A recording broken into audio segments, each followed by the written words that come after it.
లంబోదరాయ నమః. శ్రీ గోదా రంగనాథ స్వామిని నమః. తారాణి ఆధ్యాత్మిక ఛానల్కి మీ అందరికీ స్వాగతం.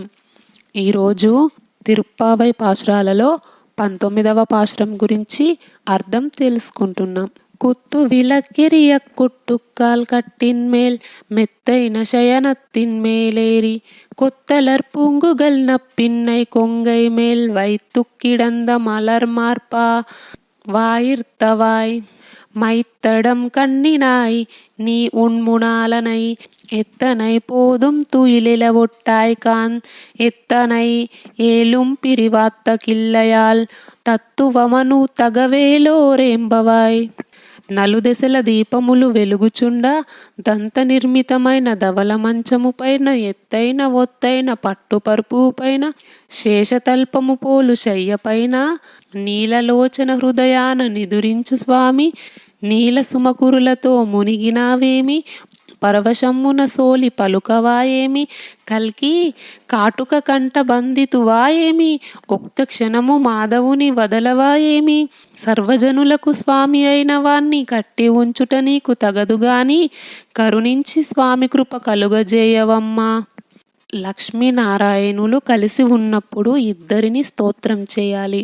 లక్ష్మీపతి శ్రీనివాసుడు అని, సీతాపతి అని, రాధాకృష్ణ గోదారంగనాథ అని, ఇలా విష్ణుప్రియ విష్ణువక్షస్థల నివాసిని కృష్ణప్రియ రామప్రియ ఇలా ఇద్దరిని కలిపి పూజించాలి.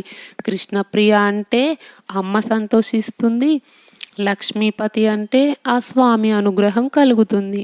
నందుని భవనంలోకి గోదాదేవి మరియు గోపికలంతా వెళ్ళారు కదా.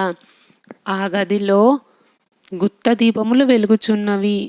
అందులో దంతకోళ్ళు గల మంచము, వేసవిలో చల్లదనము, శీతాకాలంలో వెచ్చదనము ఇవ్వగల తెల్లదనము, మెత్తదనము, పరిమళము గల విలాసమైన పడక ఉన్నది. కాటుకను విశాలమైన కనులకు అలంకరించుకున్న నీలాదేవి పడుకొని ఉన్నది. ఆమె స్తనములపై విశాల వక్షస్థలము గల శ్రీకృష్ణుడు తన శరీరమును ఆనించినాడు. ఒక్క క్షణమైన కృష్ణుని నుండి ఎడబాటు చేయనా, అది నీ స్వభావమునకు తగదమ్మా అని నీలదేవితోనూ, ఒక మారైన పలకవా అని కృష్ణునితోనూ వెలుపలి గోపికలు అంటున్నారు. అంటే నీలాదేవి శ్రీకృష్ణుడు నిద్రించే గదిలో ఒక అద్భుతమైన మంచం ఉంది. అది ఏనుగు దంతములతో చేయబడిన మంచము. అంటే ఏనుగును బలవంతంగా చంపి తీసిన దంతములైతే కాదు. ఆ ఏనుగులు సహజ మరణం పొందిన తర్వాత ఏనుగు దంతాలు తీసి మంచాలు తయారు చేసేవారు. అప్పట్లో నందుడికే చాలా ఏనుగులు ఉండేవి. ఆ అడవిలో కూడా అడవి ఏనుగులు ఉంటాయి. 5000 సంవత్సరాల క్రితం చాలా ఏనుగుల సంపద ఉండేది. అప్పుడు చాలా ఏనుగులు సహజ మరణం పొందేవి. అయినా ఇంకా ఏనుగులు చాలా ఉండేవి. అలాంటి సహజ మరణం పొందిన ఏనుగు దంతాలతో చేసిన ఒక అద్భుతమైన మంచం. అది చాలా అందమైన మంచం. దాని మీద పడుకుంటే ఐశ్వర్యం కూడా లభించేది. కానీ బలవంతంగా చంపిన ఏనుగు దంతాలతో చేసిన మంచం మీద పడుకుంటే మాత్రం ఐశ్వర్యం రాదు, దరిద్రం పాపం చుట్టుకుంటుంది.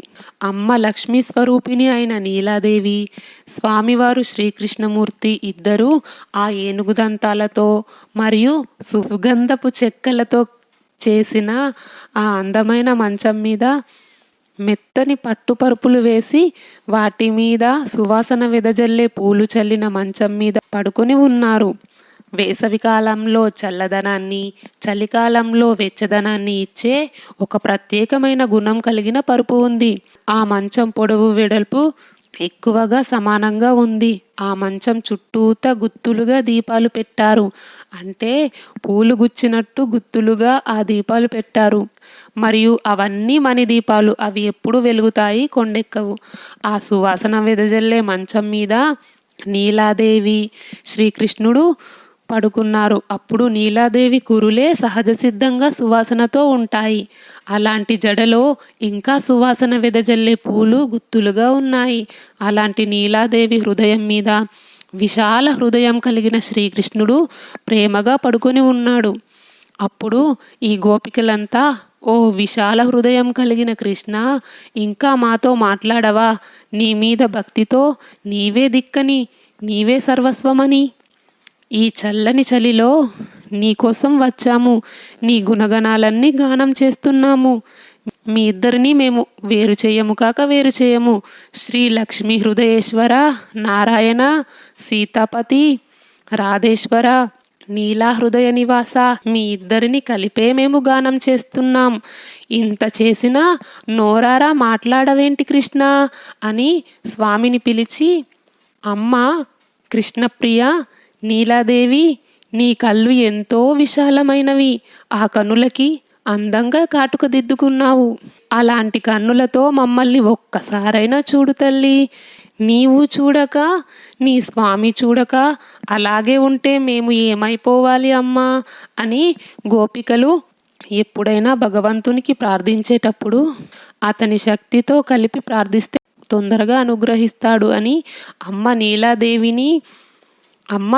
నీలాదేవి, నీవు నీ భర్త అయిన కృష్ణుడు ఇద్దరు అన్యోన్యంగా కలిసి ఉండే దంపతులే.